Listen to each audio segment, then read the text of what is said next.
नेताजी सुभाष चंद्र बोस की जीवनी, साल 1997, 23 जनवरी। स्थान ओडिशा का कटक शहर। यहीं पर एक बंगाली परिवार में जन्म हुआ उस बालक का जो आगे चलकर नेताजी के नाम से अमर हुआ। पिता का नाम था जानकी नाथ बोस। वे कटक शहर के प्रसिद्ध वकील थे और अंग्रेज सरकार के साथ भी उनके अच्छे संबंध थे। माता का नाम था प्रभावती देवी। वह धार्मिक विचारों वाली, सादगी और संस्कारों से भरी महिला थीं। बोस परिवार बड़ा था, 14 संतानें थीं। सुभाष उन भाई बहनों में 9वें स्थान पर थे। बचपन से ही वे शांत, अनुशासित और गंभीर स्वभाव के थे। बचपन की पढ़ाई सुभाष की प्रारंभिक शिक्षा कटक के यूरोपियन स्कूल से हुई। बाद में उन्हें रेवेनशॉ कॉलेजिएट स्कूल भेजा गया। वहां उनकी प्रतिभा खुलकर सामने आई। वे बहुत तेज दिमाग के छात्र थे। अंग्रेजी, इतिहास और दर्शन जैसे विषयों में उनकी विशेष रुचि थी। शिक्षक अक्सर कहते थे, यह बच्चा आगे चलकर अवश्य कुछ पढ़ा करेगा। बचपन में ही उन्हें स्वामी विवेकानंद की शिक्षाओं से गहरा प्रभाव मिला। विवेकानंद की किताबें पढ़कर उनके मन में राष्ट्रभक्ति और आध्यात्मिक शक्ति का संचार हुआ। कॉलेज जीवन सुभाष ने आगे की शिक्षा के लिए कलकत्ता, यानी आज का कोलकाता, रुख किया। उन्होंने प्रेसिडेंसी कॉलेज और बाद में स्कॉटिश चर्च से पढ़ाई की। यहाँ पर उनकी सोच और भी परिपक्व हुई। एक घटना ने उनके जीवन की दिशा बदल दी। प्रेसिडेंसी कॉलेज में एक प्रोफेसर ने भारतीय छात्रों के बारे में अपमानजनक टिप्पणी की। सुभाष ने इसका विरोध किया और आंदोलन का हिस्सा बने। इस घटना के बाद अंग्रेज सरकार ने उन्हें कॉलेज से निकाल दिया, लेकिन सुभाष पीछे नहीं हटे। उन्होंने स्कॉटिश चर्च कॉलेज में दाखिला लिया और वहां से दर्शन शास्त्र में स्नातक की डिग्री। इंग्लैंड की यात्रा साल 1919 में सुभाष इंग्लैंड गए। वहां उन्होंने इंडियन सिविल सर्विस की परीक्षा दी, जिसे ICS कहते हैं। ये परीक्षा बहुत कठिन मानी जाती थी, लेकिन सुभाष ने शानदार सफलता प्राप्त की। हालांकि नौकरी पक्की हो सकती थी, लेकिन सुभाष ने महसूस किया कि यह सेवा करना अंग्रेजों की गुलामी होगी। उन्होंने नौकरी छोड़ने का निश्चय किया और भारत लौट आए। उनका ये कदम परिवार और समाज दोनों के लिए चौंकाने वाला था, लेकिन सुभाष ने साफ कहा, मेरा जीवन केवल भारत माता की सेवा के लिए है। राजनीति में कदम। भारत लौटकर सुभाष चंद्र बोस ने महात्मा गांधी और कांग्रेस से जुड़ाव किया। उन्होंने स्वतंत्रता आंदोलन की गतिविधियों में हिस्सा लेना शुरू किया। कांग्रेस पार्टी में उनका कद बहुत जल्दी बढ़ा। उनकी ओजस्वी वाणी और संघर्षशील स्वभाव ने युवाओं को आकर्षित किया, लेकिन सुभाष का स्वभाव सीधा, सपाट और साहसी था। वे केवल भाषणों तक सीमित नहीं थे। वे संगठन बनाना, युवाओं को एकजुट करना और आंदोलन को गति देना जानते थे। सुभाष चंद्र बोस को अंग्रेज सरकार ने कई बार जेल में डाला। वे सालों तक जेल की यातनाएं सहते रहे, परंतु उन्होंने कभी हार नहीं मानी।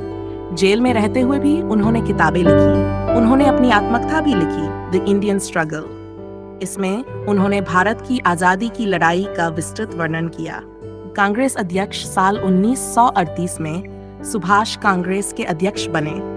उनकी लोकप्रियता इतनी थी कि लोग उन्हें भारत का भविष्य मानने लगे थे, लेकिन गांधी जी और उनके सहयोगियों से विचारों में मतभेद बढ़ गया। गांधी जी अहिंसा के मार्ग पर चलना चाहते थे, जबकि सुभाष मानते थे कि हथियारों और संघर्ष से ही आजादी मिल सकती है। आखिरकार उन्हें कांग्रेस अध्यक्ष पद से इस्तीफा देना पड़ा। इसके बाद उन्होंने अपनी अलग राह बनाई और फॉरवर्ड ब्लॉक नामक दल की स्थापना की। विदेश की ओर दूसरे विश्व युद्ध का समय था। साल 1939 में अंग्रेजों ने सुभाष को नजरबंद कर दिया, लेकिन उन्होंने वहां से चुपके से भाग निकलने की योजना बनाई। वे एक दिन रात के अंधेरे में घर से बाहर निकले और कई रूप बदलते हुए देश से बाहर निकल गए। कहा जाता है कि उन्होंने कभी साधु का रूप लिया, कभी व्यापारी का और कभी किसी अफगान पठान का भेष बनाया। आखिरकार वे जर्मनी पहुंचे। वहां उन्होंने हिटलर से मुलाकात की और भारत की आजादी के लिए मदद मांगी। जर्मनी में रहते हुए सुभाष ने आजाद हिंद रेडियो की स्थापना की। इस रेडियो से वे भारतीयों को संदेश भेजते थे। उनकी आवाज सुनकर विदेशों में बसे भारतीय उत्साहित हो उठते थे। उन्होंने कहा, भारत अब और गुलाम नहीं रहेगा। भारत का बच्चा बच्चा आजादी के लिए लड़ेगा। जापान की ओर साल 1941 और 42 में सुभाष जापान पहुंचे। जापान उस समय अंग्रेजों के खिलाफ युद्ध लड़ रहा था। सुभाष ने जापान से हाथ मिलाकर आजाद हिंद फौज बनाने का निर्णय लिया। हजारों भारतीय सैनिक उनके नेतृत्व में एकत्र हुए। उनमें जोश और देशभक्ति की अगजल उठी। सन 1947 में जब यूरोप में दूसरा विश्व युद्ध शुरू हुआ, तो सुभाष चंद्र बोस ने इसे भारत की आजादी के लिए एक अवसर माना। उस समय उनका मानना था कि अगर अंग्रेज विश्व युद्ध में कमजोर होंगे, तो भारत उनकी पकड़ से निकल सकता है। इसी सोच के साथ उन्होंने अपने सहयोगियों के माध्यम से जर्मनी और इटली जैसे देशों से संपर्क साधना शुरू किया। उनकी कोशिश थी कि भारत की स्वतंत्रता के लिए जर्मनी उनका साथ दे।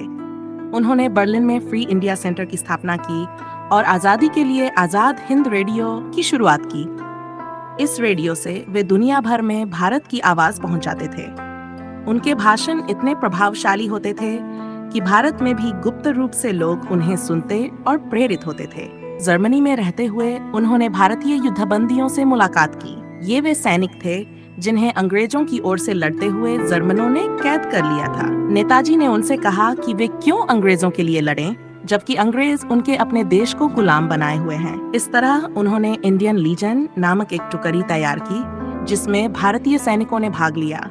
ये उनकी दूरदर्शिता थी कि वे हर जगह भारतीयों को संगठित करने में जुटे रहे। लेकिन धीरे धीरे नेताजी को एहसास हुआ कि जर्मनी से भारत की आजादी की लड़ाई चलाना आसान नहीं होगा।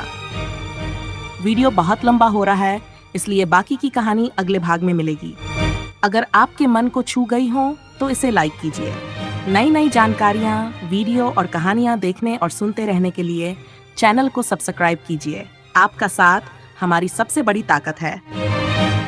आपकी हर राय हमारे लिए अनमोल है। अपने विचार कमेंट में जरूर लिखिए।